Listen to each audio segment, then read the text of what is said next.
What's going on, everyone? So I wanted to jump on and we're having another great day in the quantum computer investing world, and just wanted to talk a little bit about what's going on with the stocks and just give my thoughts in general.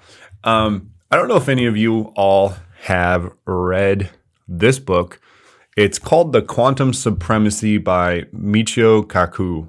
I hope I'm saying that name correctly. I am not sure. I have a hard name to say as well, Majid.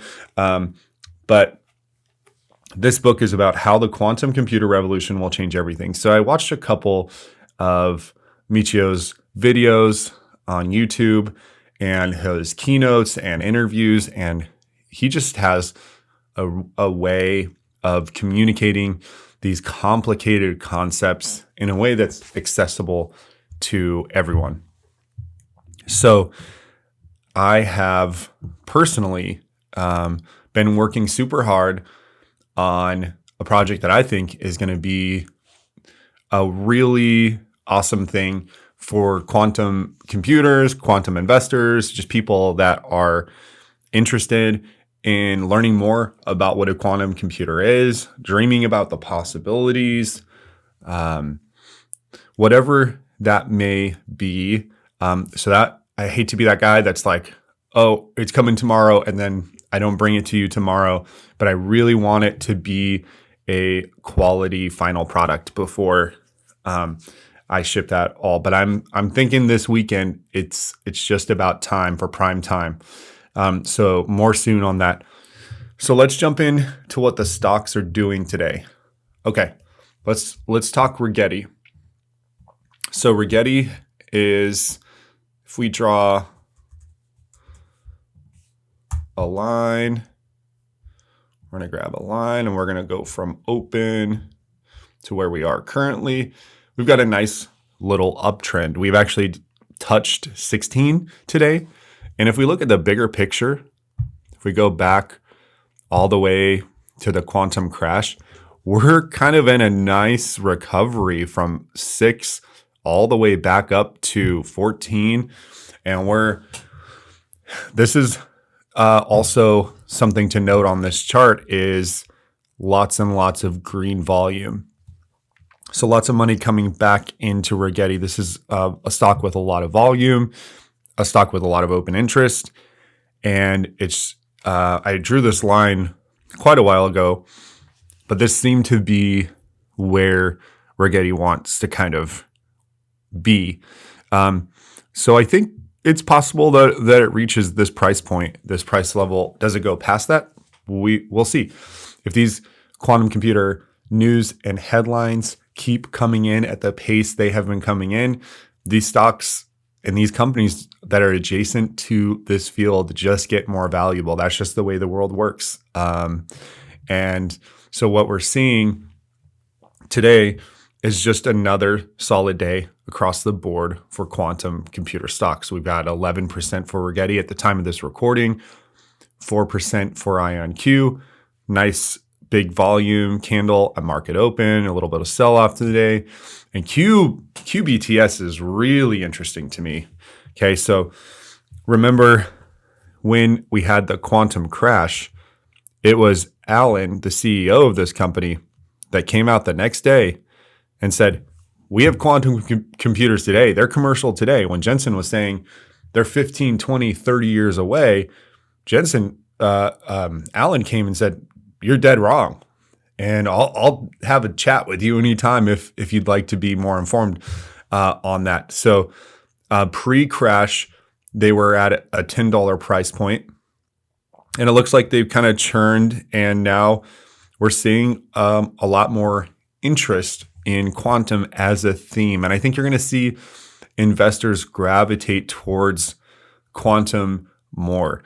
And the reason for that is when you have a disruptive technology, something that fundamentally changes the way the world works, the way technology works, then it has a tendency to bring a lot of money to it to accelerate that. But it's also uncharted territory for all of us as human beings, quantum computers have the potential to be the greatest invention of the greatest invention in the history of mankind. I just want to be as eloquent as possible. Why? Because the possibilities are limitless. Limitless, okay? The way we've always done things with CPUs and GPUs, that's all out the window. Because a quantum computer and a quantum processing unit thinks about things, approaches things, and does things in a different way and a more powerful way. I watched a video last night. A comparison would be like you're taking a spaceship to the grocery store, right? You wouldn't take a spaceship to the grocery store because that's probably too powerful of a vehicle to get to the grocery store. You would take a spaceship to Mars. So think of a quantum computer as a spaceship, and think of the car you would take to the store as our best CPU GPUs on the market today. That's why. Okay, we're talking a completely different level of technology, and the implications for us, we're still learning.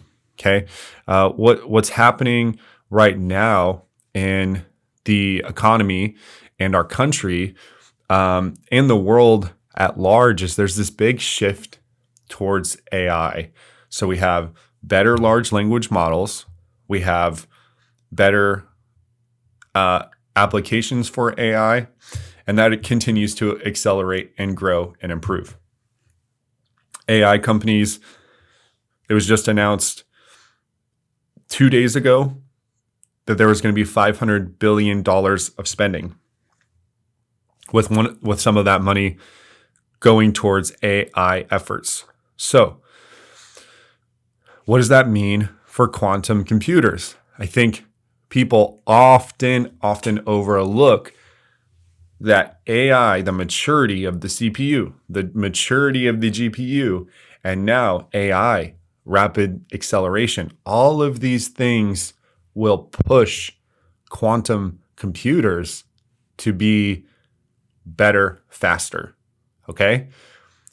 That the AI will be able to train quantum computers, and vice versa. A quantum computer that is running AI will be more efficient than a classical CPU or GPU. So we can't underestimate the advances that are happening in AI and how that is going to basically add an incredible tailwind to this developing technology. So I also have open here just my watch list for quantum stocks, and it looks like across the board we have a green day again for quantum. QBTS, the lowest priced one, is in the lead for today at the time of this recording. But when does the train leave the station? Okay, so we've talked about this a lot on this channel, and it's that headline. This is the headline that someday, maybe in the not so distant future, you're going to read: quantum computer and scientific first solves cancer, or quantum computer in scientific first creates a new material that will make our batteries 100% better, which means our phones will be twice as light. They won't be as heavy because the battery will be lighter. There's so much potential with quantum computers and the advances that we can make in materials, in healthcare, in the financial sector, in modeling the universe itself, in science and research. The list goes on and on and on. The applications are literally endless and the possibilities are potentially infinite. So that's what you're buying when you're investing in a quantum computer at this stage, before it is a mature technology, before it takes off. Now, as soon as one of those headlines comes out, don't fool yourself. Don't kid yourself. All these companies are going to become a lot more expensive overnight. So as always on this channel, this is not investment advice. I'm not an investment advisor. I'm just a quantum computer nerd. I love to learn about these things. I personally invest in them, and I enjoy talking about quantum computers. I just do.